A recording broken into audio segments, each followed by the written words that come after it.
नाज़रीन, लकी ग़ुलाम शाह जो ॿिनि कारुनि में टक्कर सबब ज़ाल मुड़ुस फ़ौत थी विया आहिनि। इन हवाले सां वधीक तफ़सील ॾियण जे लाइ असां टेलीफोन लाइन ते मौजूद आहे महबूब बलोच। जी महबूब, तफ़सीलन खां आगाह कजो।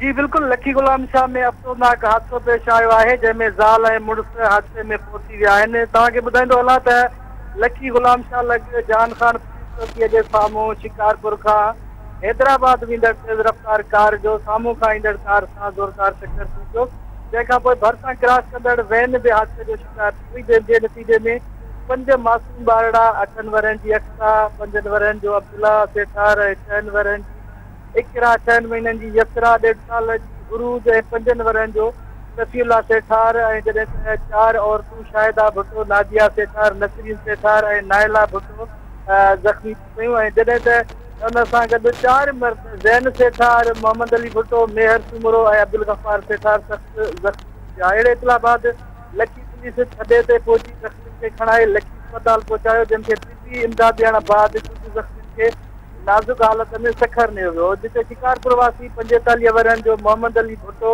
ऐं संदसि घरवारी 40 वरनि जी शाहिदा भुट्टो ज़ख़्मनि जा सूर नसंदे फ़ौत थी विया।